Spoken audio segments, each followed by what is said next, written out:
Under your bed, in your closet, eating lunch at a nearby Sizzler restaurant. Fascists can be anywhere, hiding in plain sight. In fact, experts believe that there are over 7 billion fascists in our nation alone. But most concerning, you might be a fascist and not even realize it.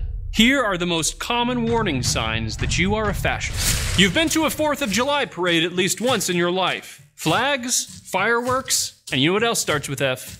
Fuddruckers. And fascism. You voted for Trump. This one's too easy. His election was not just a threat to our democracy, but a threat to all democracy, and maybe a threat to the entire space-time continuum itself. You have a traditional family with a spouse, children, and a dog. Can you say dog whistle? Woof. You say secret fascist catchphrases like Merry Christmas, see you at church on Sunday, and I'm kinda lukewarm on Amazon's Rings of Power. Just come out and say that you're Hitler. You don't necessarily think your 2-year-old should be able to have his genitals surgically removed. His body, his choice. You'd rather eat a cheeseburger than a delicious, protein-rich grasshopper. Every bite you take of environmentally harmful beef is like goose-stepping on Mother Earth's beautiful, sad face. I'm not even Native American. If you have a mustache or any amount of facial hair, oh no. You think the federal government might be a little too powerful.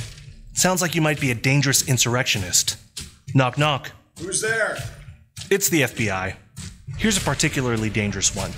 You think 2 + 2 is 4. You hire 87,000 IRS agents, issue hundreds of executive orders, and tax the people trillions of dollars, enslaving them in debt for centuries, and give an angry speech flanked by military in front of banners lit up in an ominous blood-red hue. Actually, on second thought, that's not that bad. Move on. If you exhibit any of these warning signs, it's time to report to the nearest re-education camp. Only you can save democracy. Oh, hello there. You know, here at the Babylon Bee, it's our responsibility as journalists to keep an eye on our nation's leaders to make sure they're not going to go full dictator. Here are a few signs to look for so you can tell if your president might be a totalitarian fascist. Number 1, he puts kids in cages. This is Dictator 101 stuff right here. He just shoves kids in cages and hopes you'll forget about them. Who built the cages, Joe? Let's talk about who built the cages, Joe. Number 2, he pretends to be a senile old man as an excuse to forget about civil rights. Look, if your president just keeps rambling on and looks senile, that's just so that later he can be like, wait, what's a constitution? I don't remember that. If it holds near and dear to you that you like to be able to...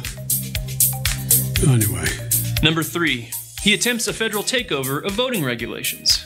The easiest way to a dictatorship, as everyone knows, is to control the elections. If your president is trying to pass laws controlling all of the state's elections, you could be in trouble. This makes Jim Crow look like Jim Eagle. Number 4, he has an evil henchwoman that cackles at questions about human tragedy. This is a sure sign that your pain and suffering is for their amusement. More parents are seeing the value of educators when they had to bring their kids and said, we're not paying them nearly enough. Number 5, your president talks in secret coded language disguised as old man gibberish to give commands to his secret police. Corn Pop was a bad dude, and he ran a bunch of bad boys. This is a classic KGB tactic. You may cut me, man, but I'm gonna wrap this chain around your head. Number 6, he sniffs hair. If there's one thing dictators love, it's sniffing hair. Why do you think Hitler and Stalin had mustaches? So they could smell hair all the time. Wake up, America. Number 7, he has his dog attack anyone who displeases him. Look, this is just straight up Mr. Burns level evil. I'm sure he'll just say they're accidents, though. And finally, number 8, he threatens to nuke everyone. You need F-15s and maybe some nuclear weapons. Look, this one is kind of over the top. If it happens, you'd better start forming your underground resistance right away. Uh-oh, looks like we're in trouble. Oh, hi. Have you or a loved one had a baby recently? We hate to say this, but you might have just brought a white supremacist into the world. Don't worry though, we're here to help. It's important to always look for clues of racist tendencies in your newborn so that you can nip that in the bud. Here are 5 troubling signs that your baby might be a white supremacist. Sign number 1. He's white, which automatically makes him a racist. If your newborn is white, then sorry, it's game over. Your baby will be irredeemably racist forever. Sad. Sign number 2. Your baby has no hair, which is a common neo-Nazi hairstyle. Is your baby a skinhead? Having no hair is a colossal red flag. Here's a big one. Shows his white fragility by crying all the time. Crying is a sure sign of defensiveness and a fear of honest conversations around race. Not good. 4. Your baby refuses to say Black Lives Matter. Seriously, what is so hard about saying Black Lives Matter?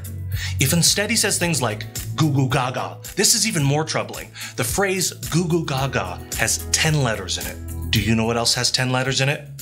Heil Hitler. 5. Your baby shows color blindness by playing with other kids, regardless of their race. But here's the kicker. Color blindness is racist. Minorities need their own separate spaces without white invaders. Decolonize your playtime, Mom and Dad. If you remain vigilant, you may play a part in preventing another baby from becoming a racist. Unless he's white, of course. There's nothing you can do about that. It's the disease that's hiding in plain sight. It can be in your neighborhood, in your car, or even in your bed. That's right. It's called toxic masculinity, and over 40% of men are affected every day.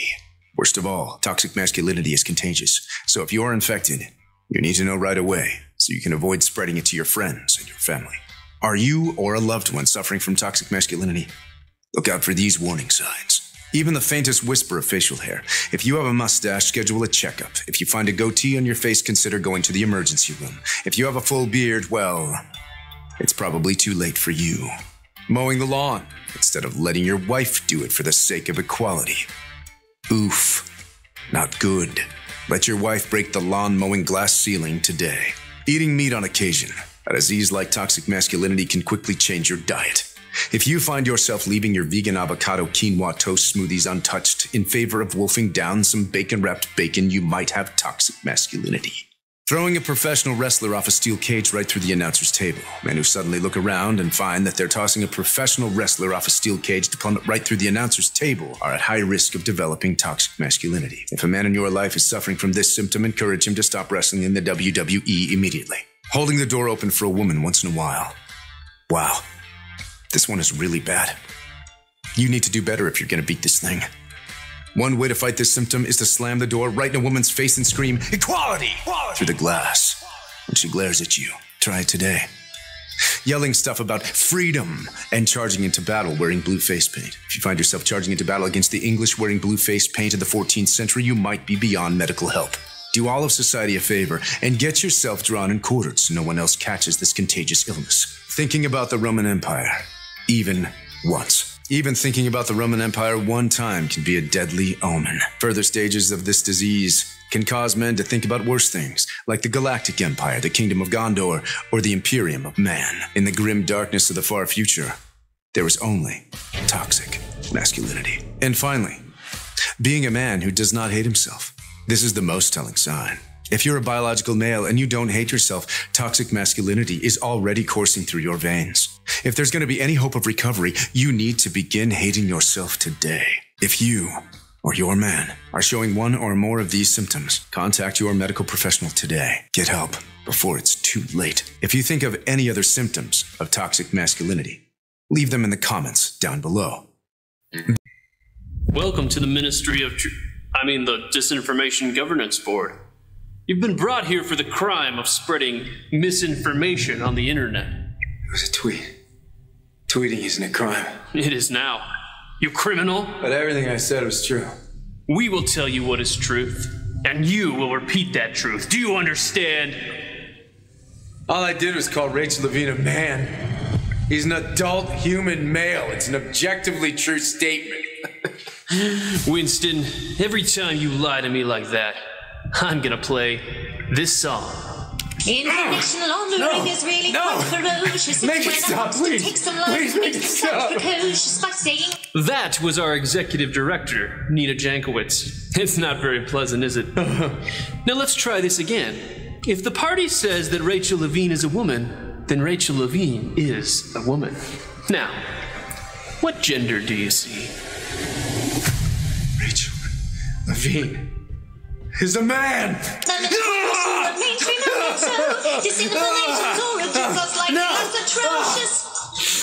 So you still refuse to speak the truth. Let's try something different. What do you see in this picture? Yeah, that's Larry Elder. I love that guy. This is a white supremacist. Tell me you see a white supremacist. But the dude's black. He's a white supremacist. This is the black face of white supremacy. That doesn't make any sense. It does, if we say it does. Please stop, it's terrible. I'd rather listen to you too. Very well. We have other ways of persuading you. When you received the COVID vaccine, you were implanted with a small device. It's a remarkable invention. By entering commands in this pad, I can produce pain in any part of your body at various levels of severity. Now, tell me the Hunter Biden laptop story was false. But that story was true. The New York Post should have never been suspended. It was disinformation! Tell me Stephen Colbert is funny. Tell me! No! He used to be funny years ago, back on Comedy Central, but he's not funny anymore! Ow! Ow! Tell me Trump colluded with Russia. But the Miller Sports. There was a P-tape. Trump made a P-tape. There was no P-tape. Tell me, how many genders do you see? There are 2 genders! You lie. The governance board has no choice but to leave you here until you have a change of heart. I only hope you don't wind up killing yourself like Jeffrey Epstein. Hey, Epstein didn't kill. It's how you hide a little lie. It's how you hide a little lie. It's how you hide a little lie.